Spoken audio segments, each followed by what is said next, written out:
Why was everyone ignoring her at the briefing table? The maps glowed pale under the projector, red markers scattered across the terrain like drops of blood. Men spoke in clipped tones, voices sharp with urgency, but none of it was directed at her. She sat at the far end of the table, hands clasped, shoulders squared, eyes steady. She had trained for this. She had bled for this. And yet in this room her silence was mistaken for doubt. They didn't know. They couldn't. Her voice wasn't missing, it was waiting. The colonel's pointer tapped against the map. We insert here by dawn. Primary objective is extraction. Secondary is denial of assets. Clear. Heads nodded, boots shifted, papers rustled, she didn't move. One of the younger officers, a man with the kind of bravado that fills silence before wisdom can, leaned back in his chair. His glance brushed over her like she wasn't even there. This one's straightforward, in and out, no need to overthink. Her jaw tightened. Overthink. That's what they called it when she analyzed, when she didn't rush. But she remembered faces. Every face. The ones who didn't come back. She still saw them at night, stitched between dreams and the static hum of memory. She lowered her eyes to the table. Breathe, just breathe. The colonel moved on, distributing assignments. Team Alpha, Team Bravo, support, perimeter. Her name wasn't called. It should have ended there, but he glanced up almost as an afterthought. And you, support unit, eyes from above. A ripple went through the table. Quiet, dismissive, support. The word stung, though her face betrayed nothing. She had earned more than this. Still, she only nodded, quiet acceptance. No one knew what she was carrying inside. Not yet. That night in the barracks, the air smelled of oil and metal. Rifles were being cleaned, boots laced. Some men joked. Others scribbled letters they might never send. She sat on her bunk, methodically checking her gear. Scope, rifle, extra rounds, hands steady, heart not. Across from her, Corporal Harris leaned back against his bed frame, a cigarette between his lips, though smoking was forbidden inside. He didn't light it, just held it there like a prop from a younger version of himself. He caught her glance. You ever think about what they'll say if we don't make it back? She looked at him, then down at the rifle in her lap. They'll say we knew the risks. Yeah, his voice cracked on the word, but risks don't keep your mother from crying. He tried to laugh, but it came out broken. She said nothing. Silence was her shield. Silence kept her from unraveling. But deep inside she thought of her own mother, a kitchen window, a voice calling her in from the yard, a photograph tucked inside her vest, worn at the edges. She hadn't spoken to her in months, maybe years. Duty had a way of turning calls into guilt and guilt into silence. The night grew long. Some tried to sleep. Others pretended. She lay awake, listening to the low hum of the generator outside, the occasional creak of metal, each sound carved into her nerves. Her eyes stayed open, fixed on the shadows above her bed. When dawn came, it was pale and unforgiving. The helicopter blades churned the air into chaos, sand whipping across faces, stinging eyes. She sat inside, strapped in, helmet heavy, headset alive with bursts of static. The team around her spoke in hand signals and glances. No one spoke to her. She stared at the floor of the bird, the metal vibrating beneath her boots. Her breathing matched the thrum of the rotors. In, out, steady. The colonel's voice broke through the comms. Final check, 2 minutes out. Weapons locked, straps tightened, nods exchanged. Her fingers brushed the edge of the photo inside her vest. She didn't look at it. Not now, not yet. The helicopter tilted, descending. The terrain rose to meet them, jagged and merciless. Dust swallowed the world outside. Boots hit the ground. Shouts cut through the roar. She stepped out last, always last. The heat hit like a wall, thick with grit. The smell of burning fuel lingered from a nearby wreck long forgotten. Around her, the team spread into formation, rifles up, movements rehearsed 1,000 times. She followed, silent shadow, eyes scanning. Ears tuned, every detail mattered. A flicker of movement, a whisper of wind, a sound out of place. The village ahead lay quiet, too quiet. Buildings stood hollow, their windows like dark eyes. A tattered flag clung to a rusted pole, its colors drained by sun and war. No children, no voices, only silence. Her gut tightened, this wasn't right. She raised her rifle, scanning rooftops, corners, shadows. Nothing. Yet the silence screamed louder than gunfire. The team pressed forward. Harris was near her, his steps slower, his breathing heavier. He caught her eye again, gave a quick nod, half reassurance, half plea. She nodded back, though her own unease grew heavier with every step. And then, a door slammed. Not ahead, behind. Her body reacted before thought. She spun, rifle raised, eyes narrowing on the sound. The team froze. Seconds stretched, taut as wire. Nothing moved. The colonel whispered into comms, "Stay sharp." They continued, tension strung so tight it threatened to snap.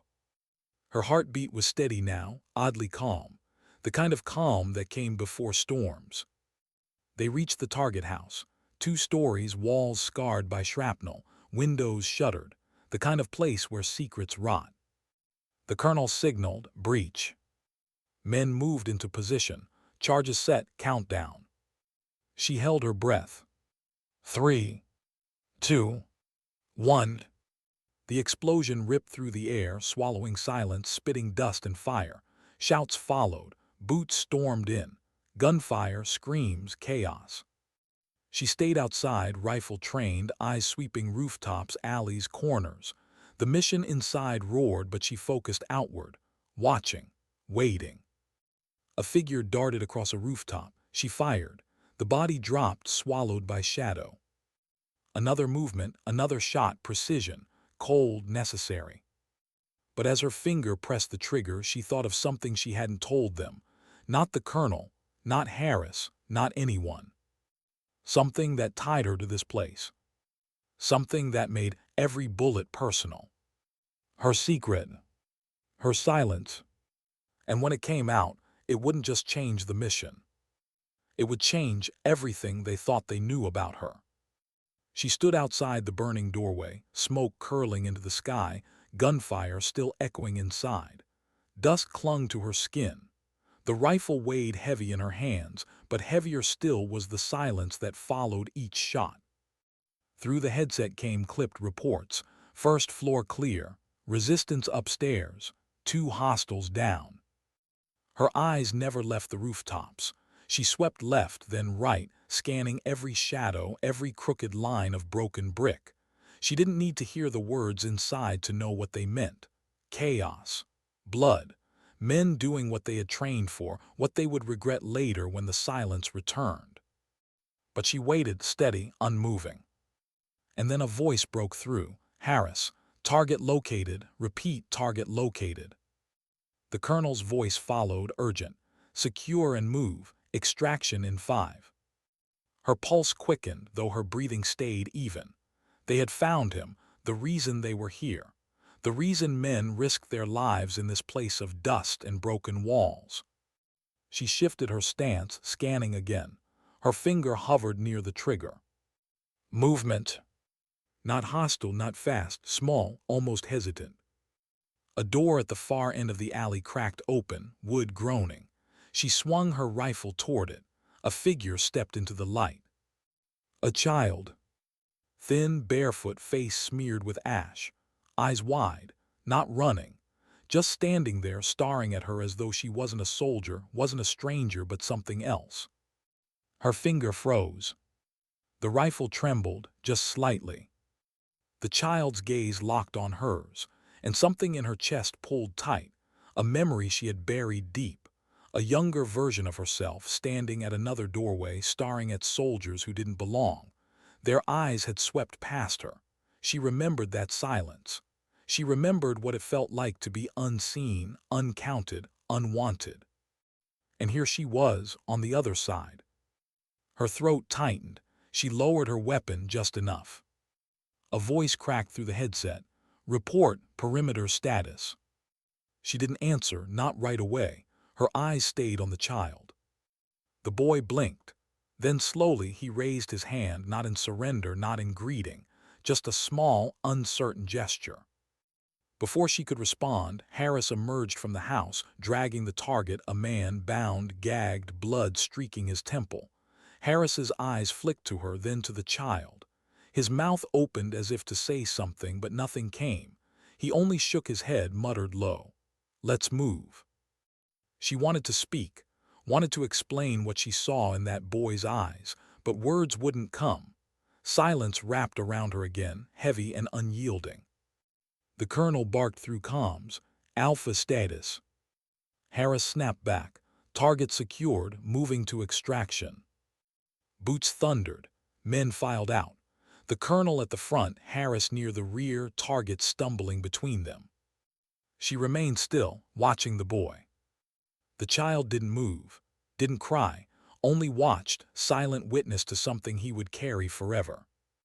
And in that moment, she saw herself reflected back. But she turned away. They moved fast through the streets, dust rising around them. The helicopter was inbound, the roar faint in the distance. Each step felt heavier, as though the ground itself resisted them. Gunfire erupted again, not far, not near. The kind of gunfire that meant ambush. "Contact left," someone shouted. They dove for cover, rifles up, answering fire tearing through the walls around them. The target stumbled. Harris yanked him down, shouting curses drowned by gunfire. She pressed her back against a crumbling wall, breathing sharp. Dust filled her throat. She raised her rifle, scanned rooftops, windows, doorways. There a flash, a muzzle flare. She fired, the figure collapsed. Another appeared, shouting. She shifted, fired again. The team moved in bursts, covering, advancing. The colonel's orders were sharp, cutting through chaos. Push forward, keep moving. She stayed near the rear, eyes everywhere, trigger steady. Each shot precise, each kill clean. Yet with each body that fell, she thought of the boy's eyes, watching, memorizing, becoming. A mortar whistled overhead. The explosion landed close, heat washing over her, dirt raining down, ears ringing. The world swayed. She blinked hard, forcing the blur to clear. Harris's voice cut through. "You good?" She nodded, lied, pushed forward. Finally, the helicopter came into view, blades chopping the air, its shadow sweeping across the broken ground. Relief surged through the team, brief, fragile. But then came another sound, different, higher, sharper. A rocket streaked. The blast hit close, too close. The ground heaved, fire bursting skyward. The shockwave slammed her back, ears screaming with silence. When the dust cleared, she saw Harris on the ground, leg twisted wrong. The target beside him, trying to crawl, rope around his wrists cutting into skin. Her body moved without thought. She rushed forward, grabbed Harris under the shoulders, dragging him toward cover. He shouted in pain, teeth gritted, face pale. "I've got you," she said, the first word she had spoken all day. Her voice startled him, startled her. She dragged him behind the wreck of a wall, propped him up. His eyes burned with pain, but also something else. "You don't have to." "Shut up," she whispered. The helicopter circled, searching for a safe landing zone. The colonel's voice roared in her headset. "We're compromised. Move now." She looked at Harris, at the target, at the team scattered in fire and dust. And in her chest, something broke open. This wasn't just a mission. It never had been. She pressed her palm against her vest, feeling the photograph inside, her mother's face, and beside it another, older, faded, torn, a man's face, the man now crawling at her feet. The target. Her father. Her silence had protected her until now. But secrets don't stay buried forever. And when this one surfaced, it would tear the mission apart. How long can a secret stay buried before it kills you? She dragged Harris through the dust, her boots slipping, muscles burning. His weight pressed into her shoulders, each groan pulling her deeper into the storm inside her chest. The helicopter roared above, circling, waiting for a clear mark. The colonel's orders cut through static, sharp and relentless. Push to extraction. Leave stragglers if you have to. Stragglers, that's what Harris was now. Dead weight, a liability. But she didn't let go. Her rifle clattered against the ground as she shifted his weight, pulling him behind shattered stone. His face was pale, jaw clenched. He tried to speak, but the pain twisted his words. You should go. She shook her head, sweat stinging her eyes. Not leaving you. And she meant it. Gunfire cracked again, snapping past her ear, spraying dirt into her face. She ducked lower, heart pounding, breath sharp. She raised her rifle, fired back. The world narrowed to sights, shadows, movement. Each squeeze of the trigger was a prayer not for her, but for him, for the team, for anyone but herself. She glanced toward the crawling figure just beyond them. The target, bound wrists scraping against broken ground. He moved like a wounded animal, desperate, pathetic. His eyes flicked up, met hers for the briefest second. And in that instant she knew. She knew without doubt, without question. The same shape of the jaw, the same burn in the eyes. Older, worn, hardened by war and betrayal, but him. Her father. Her stomach twisted. Heat surged up her throat. She wanted to deny it, but the truth had a way of carving straight through lies. Why hadn't she said anything before? Why hadn't she told command when she saw his name, his face in that blurred intel file? Because some truths aren't survivable. Not for missions. Not for soldiers. And not for daughters. Now, silence had brought her here. Silence had chained her to this moment where bullets screamed and fire painted the sky. Harris groaned beside her, pulling her back. They'll leave us. His hand gripped her arm, trembling. Don't let them. She pressed her palm against his chest, steadying him. They won't. But inside she wasn't sure. The colonel's voice crackled again. 30 seconds, bird, not waiting longer. She glanced at Harris, at the target, at the team pushing forward under fire. Her chest ached with the weight of choice. Who do you carry? Who do you save? Her eyes snapped shut. A single breath steadied her. Then she moved. She slung Harris's arm over her shoulders, dragging him with renewed force. Each step was fire in her muscles, each breath torn from her lungs. She left the target behind, his body shrinking in the haze of dust and gunfire. The helicopter touched down hard, its blades screaming. Soldiers rushed, covering the perimeter. She staggered forward, Harris clinging to her, half-conscious. Hands grabbed him, pulled him in.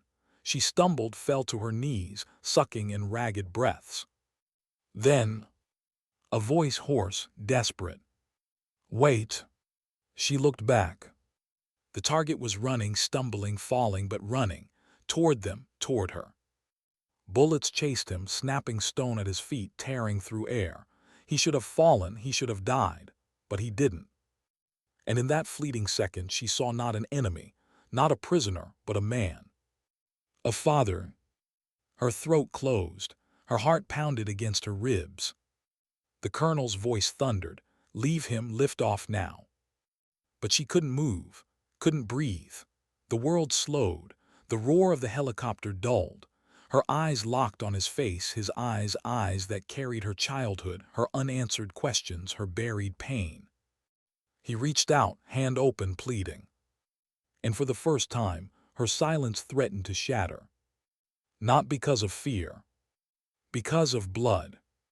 Because of truth. Her father was here. And the next decision she made would change everything.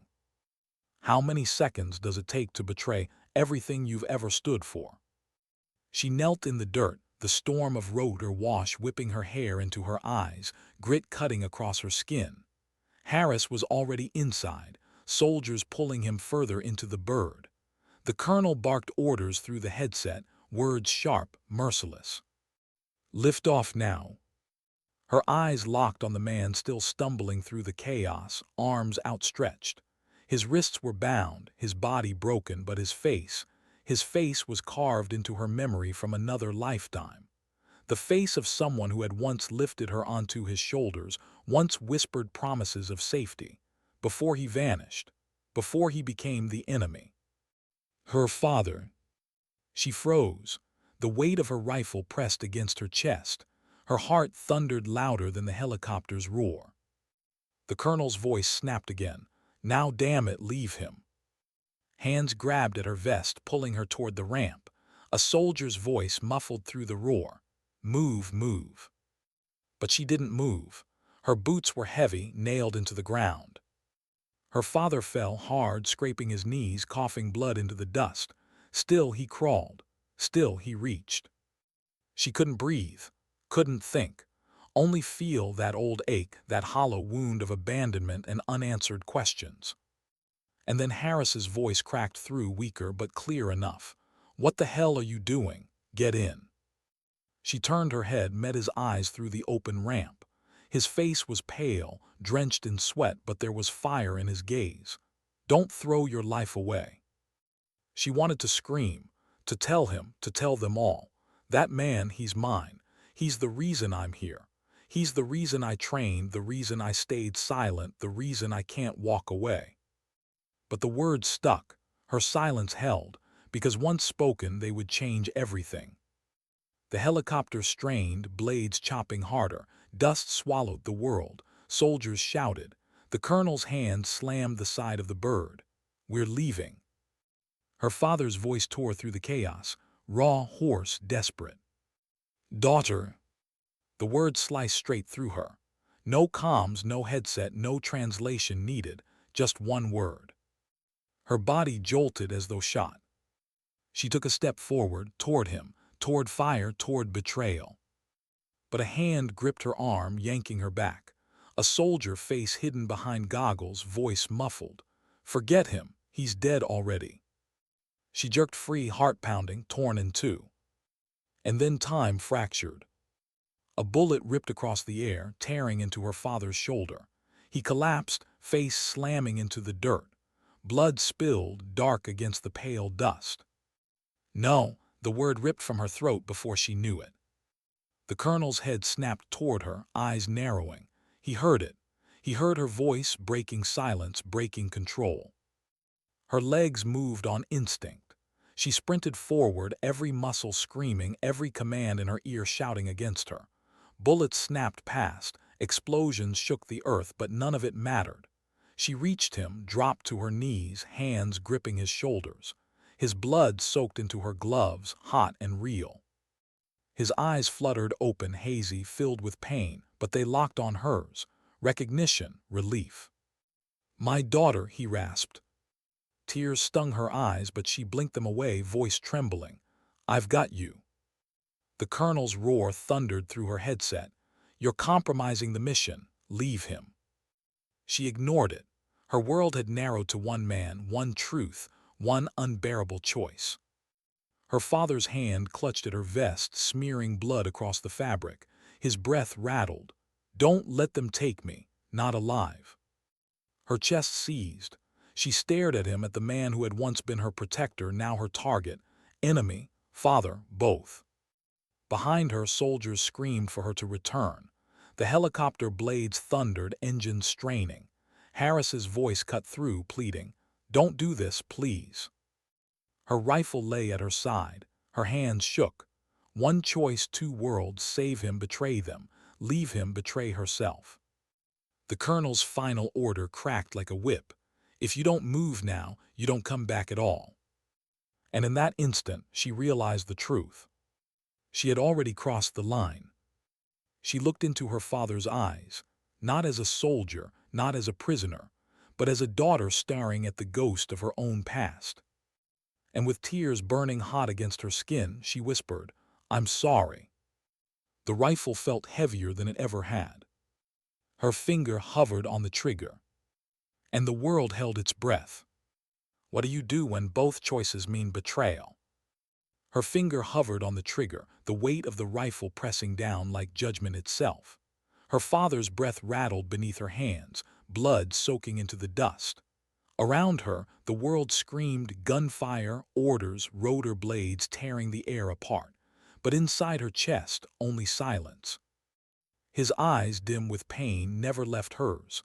They weren't the eyes of a target, not in that moment. They were the eyes of a man who had once carried her on his shoulders, once shielded her from storms. A man who left. A man who fought against everything she now stood for. The colonel's voice split through her headset, venom sharp. "If you don't end this, I will end you." Harris shouted too, weaker but desperate. Don't let them break you, just get back here." Her father's grip tightened on her vest, nails digging into the fabric. His voice was broken glass. "Don't let them take me. You know what they'll do. Not alive, never alive." Her heart clenched. He was right. She had seen what happened to men like him. No mercy, no trial, no truth, just silence, final, brutal silence. Her breath shook. She raised the rifle an inch higher, his eyes closed as if in acceptance. And then she froze. Because she couldn't do it. Not like this. Not in the dirt, not with the last word between them being an apology. She couldn't let the only act of a daughter be pulling a trigger. Her hand trembled, but she moved. Not to fire, to pull him up, to drag him with her. The comms erupted in fury. The colonel's roar, soldiers' disbelief, Harris's broken gasp, but she shut them out. Her world was one weight against her shoulders, one body heavier than her own strength. She pulled him, step by step, toward the ramp. Bullets chased them, snapping inches from her. Dust cut her vision to fragments. She stumbled, nearly fell, but kept dragging. The colonel's voice came again, ice cold. "You bring him aboard, you kill us all." Her father coughed blood, rasping in her ear. "Don't do this." She didn't answer, couldn't. Her silence was no longer doubt, it was defiance. At the ramp, soldiers blocked her, rifles raised, eyes wide with disbelief. One shouted over the chaos, "He's the enemy, drop him." She didn't stop, didn't slow. Harris pushed himself up on his elbows inside, face pale, eyes wide. "What the hell are you doing?" His voice cracked, not with anger, with fear. Fear for her. She locked eyes with him, and for the first time since this mission began, she spoke clearly. "He's mine." The words cut like shrapnel. Soldiers froze. Even the colonel hesitated, his fury stunned into silence. Her father sagged against her, weight unbearable. She didn't care. A bullet tore past, striking metal, ricocheting into sparks. The helicopter shuddered, alarms screaming. The pilot shouted something about fuel. They couldn't stay. The colonel snapped out of it, rage returning tenfold. "Last chance. Leave him or you stay here with him." The team's rifles stayed trained. Harris stared, torn apart inside. Dust swirled, vision blurred, time slipping. Her father whispered, voice fatting, "Let me go, please, don't lose yourself." Her grip only tightened. Her silence screamed louder than any words. And then the colonel gave the order she knew was coming. "Take her weapon." Boots slammed down the ramp. Hands grabbed her arm, wrenching her rifle away. She fought, teeth gritted, every muscle burning. Her father tried to rise, blood bubbling from his lips. Soldiers forced her back, shouting, dragging her upward, tearing her away. She screamed, raw, feral, breaking silence in a way that split her open. "No." Her father fell from her grasp, slamming back into the dust, a broken figure against the chaos. His eyes found hers one last time, not with anger, not even with pain, with something worse. Disappointment. The ramp closed. The helicopter lifted. She was inside, but her heart was left in the dirt below. Through the window, she saw him shrinking, swallowed by smoke and dust, until there was nothing but emptiness. The colonel stood rigid, face stone, refusing to look at her. The soldiers avoided her eyes. Only Harris, pale and broken, met her gaze. His voice was hoarse. "What did you just do?" She didn't answer, couldn't. Her silence returned, heavier than ever. Not doubt, not defiance. Guilt. And as the helicopter cut through the sky, leaving the battlefield behind, one truth burned in her chest. Her decision hadn't saved him. It hadn't saved the mission. It hadn't saved herself. It had changed everything, and nothing would ever be the same again. The roar of the rotors faded into the night, but inside the helicopter, the silence was deafening. No victory cheers, no relief, only the heavy, unspoken weight of betrayal clinging to every breath. She sat shackled to the metal bench, wrists bound, rifle gone. Across from her, Harris slumped, head low, bandages dark with blood. His eyes found her once, but only once. The look held no words, just pain she couldn't name. The colonel stood by the cockpit, arms folded, jaw set like stone. He didn't shout. He didn't curse. That would have been mercy. His silence was worse. It was judgment, execution without a bullet. The pilot's voice broke over comms. ETA, 20 minutes to base. 20 minutes until the mission's lies became reports, until the war she waged inside herself became public trial. Her body rocked with the turbulence, but her mind spun faster. Images replayed, her father's eyes in the dust, his hand reaching, the look on his face as they tore her away. The sound of her own scream echoing still in her skull. She wanted to believe she had fought for him, for blood, for truth. But the voice in her chest whispered darker things. You hesitated, you failed him, you left him behind anyway. Her hands shook against the cuffs. She dug her nails into her palms until blood welled. It didn't stop the trembling. A soldier across from her spat at the floor, muttering low but loud enough for her to hear. Should have put a bullet in both of them. Another added, she's not one of us, never was. The words stung, sharper than shrapnel. She didn't flinch, didn't respond. Silence was all she had left. But Harris stirred. His voice was rough, weak, but it carried. Shut your damn mouths. The soldiers looked away, grumbling. Harris leaned back, eyes closing again, but his hand, trembling, bloodied, rested on the bench near hers. Not touching, just near. A silent reminder, not everyone had abandoned her. Not yet. The helicopter landed hard, jarring her from thought. Floodlights blinded as the ramp lowered. Armed MPs waited in formation, rifles gleaming under white light. This wasn't a homecoming. It was a trial. They pulled her out in chains. The colonel marched ahead, shoulders squared, the embodiment of fury contained by discipline. Inside the base, corridors stretched sterile and cold, humming with fluorescent light. She was shoved into a room, bare walls, steel table, cameras in every corner. The door slammed behind her.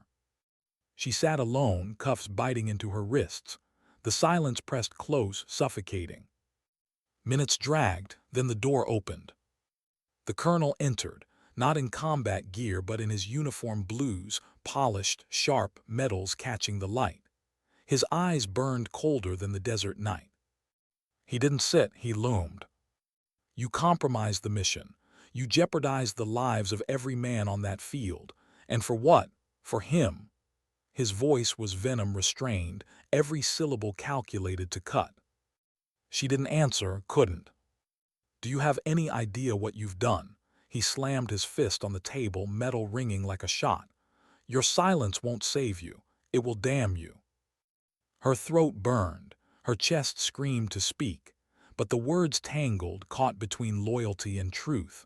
What could she say? That the target was her father. That blood runs thicker than the flag she swore to serve. No, the moment she spoke, she would be finished. So she stayed silent. The colonel sneered, packing. Your loyalty is divided, and divided loyalty is death on the battlefield. I should strip you of that uniform this second. Still, she said nothing. He leaned close, his shadow swallowing her. If you think silence will protect him, you're wrong. We'll find him. And when we do, there won't be enough of him left to bury. Her chest clenched. She bit down hard, tasting blood, keeping the scream inside. The colonel straightened, cold satisfaction in his eyes. You'll face tribunal. Until then, you're confined. Pray they show more mercy than I would. He turned and left, boots striking like gunfire against the floor. The door slammed, locks engaged. She sat alone again, alone with silence, alone with guilt. But she wasn't broken, not yet. Because beneath the guilt, beneath the fear, a spark had begun to burn. Defiance.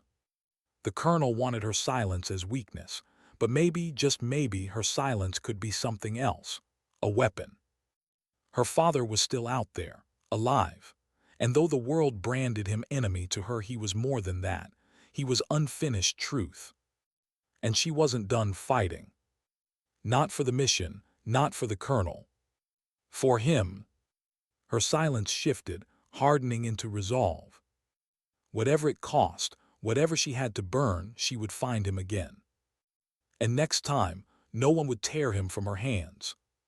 What do you say when every word could bury you alive? The tribunal chamber smelled of paper and polish, of judgment and finality. Rows of uniforms lined the benches, ribbons glinting under cold fluorescent light. At the front, 3 officers sat behind a long table, faces carved from stone. She stood at attention, shackled, the weight of their stares pressing her spine straighter. The colonel paced nearby, a predator circling, waiting for the moment to strike. "Staff Sergeant," the lead officer began, voice precise, detached. "You're accused of insubordination, dereliction of duty, and willful compromise of a classified operation. How do you plead?" Her lips parted, but nothing came out. "Silence." The colonel smirked almost imperceptibly. He thought it was weakness, thought it was proof. But silence wasn't surrender, not anymore. Her eyes dropped to the floor, heartbeat heavy in her ears. If she spoke, if she told them the truth that the man in their crosshairs was her father, everything would collapse. Her career, her team, and him. Especially him. So she said nothing. The colonel stepped forward, hands clasped behind his back. His voice carried sharp across the chamber. She had every opportunity to eliminate the target. Instead, she endangered the mission and the lives of her unit. This is not hesitation. This is betrayal. Murmurs rippled through the room. The word betrayal struck deeper than any bullet. She clenched her fists behind the cuffs, nails carving crescents into her palms. Then a sound broke the current. The shuffle of crutches. "Harris." He limped forward, uniform wrinkled, face pale, bandages still fresh. He stood at the edge of the tribunal floor, sweat running down his temple, but his voice was steady. "She saved my life." The room shifted, eyes snapping toward him. "She dragged me out under fire when she could have left me," he continued, staring at the officers, not at her. "If that's betrayal, then I'll take betrayal every damn time." The colonel's jaw flexed, fury flashing across his face. "Sergeant Harris, you're injured and not cleared to testify." "I don't care," Harris shot back, voice raw. "I was there. None of you were. Without her, I'd be in the ground." The silence that followed was thicker than smoke. Her chest ached. She wanted to look at him, to thank him, to breathe life into the unspoken bond between them. But she couldn't. Not here. Not under their eyes. The lead officer tapped a pen against the table. "Your testimony will be recorded. Dismissed." Harris wavered, pain etched across his face. He gave a final glance, not to her but near her, like touching without touching, then hobbled out. The colonel leaned close to her ear as the door shut. His whisper was venom. "You think his words will save you. They won't. And they sure as hell won't save him when I'm done." Her breath hitched, not from fear, from the fire building in her gut. The officers conferred quietly, notes scratching, pages turning. At last the lead officer looked up. "Deliberations will continue. You will remain confined until further notice." The gavel struck. The sound echoed like a gunshot. They led her away, cuffs biting into her wrists. The colonel's boots followed close behind, each step a reminder that he wasn't finished. Back in her cell, the silence returned. 4 walls, a steel cot, a single bulb humming overhead. She sat on the edge, hands folded, head low. The weight of Harris's words lingered. He had risked himself for her, stood when he could barely walk. Why? What did he see in her worth saving? The answer came softly, like a whisper in her chest, because he still believed in her. But belief wasn't enough, not anymore.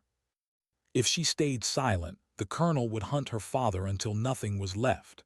If she spoke, they'd lock her away, erase her, bury her truth under classified dirt. Either way, the war outside wasn't over. So she made a choice. Silence wouldn't just be her shield, it would be her weapon. She began watching, listening, guards, rotations, the rhythm of the base at night, each detail carved into memory, each piece fitting into a plan she hadn't dared imagine before. Her father was out there, hurt, hunted, alone. And she would not leave him behind again. The colonel thought her silence meant defeat. But silence could move mountains if you carried it long enough. And when the time came, her silence would speak louder than any word, any verdict, any order. Until then, she would wait. Silent, still, but not broken. Never broken. How far can silence carry you before it becomes a roar? The cell door clicked open in the dead of night. No voices, no warning, just the hiss of metal. She didn't move at first, didn't trust it. Then a shadow slipped in. Harris, pale, sweat-drenched, leaning heavy on his crutch. His uniform was unbuttoned, his eyes tired, but fire burned behind them. "You don't have much time," he whispered. Her heart jolted. "Harris, what?" "No questions," he cut her off. His voice was low, urgent. "Colonel's moving faster than you think. Orders came down an hour ago. They've got a line on your father. They're sending a kill team at dawn." Her stomach twisted. Dawn, hours, that was all. Harris tossed a folded map onto the cot. His hand shook as he pointed. "This is their route. He won't survive. Not unless." Not unless she broke everything. She looked at him, really looked. His body was breaking, but still he had come. Still he had chosen her. "Why?" Her voice cracked. His jaw clenched. He wouldn't meet her eyes. "Because I don't believe he's just another target, and because I believe you deserve the chance to prove it." Her chest ached. She wanted to speak, to pour out everything she'd carried in silence, but there was no time. So she simply nodded. Minutes later, she was moving through the dark, boots barely kissing the ground, rifle slung tight. The base slept behind her. Ahead, the desert stretched wide and endless, stars burning cold above. Every step was treason, every breath defiance. She followed the map, pulse sharp in her throat. The silence of the desert was alive with memory, with ghosts, with the faint hum of engines in the distance. Then she saw him. Crouched near the ruins of an old compound, hands bound, guards circling. The kill team hadn't struck yet. They were waiting for the signal. Her rifle pressed into her shoulder. She drew a bead on the lead guard. Breath in, breath out, silence. The shot cracked. A man dropped. Chaos erupted. She moved through shadow, firing clean, controlled, no hesitation. This was her storm now. When the last echo faded, only one figure remained standing in the dust. Him. Her father. He turned slowly, recognition flickering across his scarred face. His lips parted, not in surprise, but something deeper, something like sorrow. "You came." Her throat tightened. "I couldn't let them," she stopped. Words failed. He stepped closer, shackles dragging. "You shouldn't have. They'll destroy you for this." "They already have," she whispered. For a moment, neither moved. The desert wind carried silence between them, heavy, fragile. Finally, she raised a knife, cut the bonds at his wrists. The chains fell, clattering against stone. He rubbed his raw skin, eyes never leaving hers. "You've risked everything for me." Her hands trembled. "I had to know." He tilted his head, studying her. "Know what?" Her voice broke. "If you were worth saving."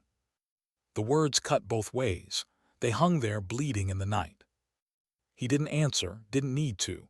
The silence between them said enough. Regret, love, a past that could never be mended. Headlights cut across the horizon.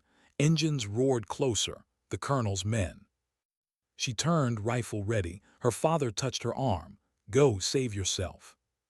But she shook her head, eyes steady. "Not this time." The firefight came fast, brutal. Dust and muzzle flash, shouting and chaos. She fought like the silence inside her had finally found voice, not reckless but with purpose, each shot a vow, each movement a refusal to surrender. Harris appeared from the dark, dragging his broken body into the fight, covering her flank. His eyes met hers through the smoke. No words, just belief. Together, they held the line until the engines faded, until silence returned. When it was over, the desert lay quiet again, bodies sprawled in dust, smoke curled toward the stars. She stood, chest heaving, sweat and blood mixing down her face. Her father leaned against rubble, Harris collapsed nearby, both alive, both breathing. She closed her eyes, a long breath shuddering out of her. It hadn't been victory, not really. There were no medals waiting, no glory songs, only the quiet knowledge that in this place on this night she had chosen. Not orders, not silence as weakness. Silence as strength. Because sometimes silence isn't doubt. Sometimes it's the only way to carry the weight of impossible choices. The desert wind swept over them, carrying away the last smoke, leaving only stillness. And in that stillness, a truth lingered. Sometimes dignity doesn't speak. It simply acts.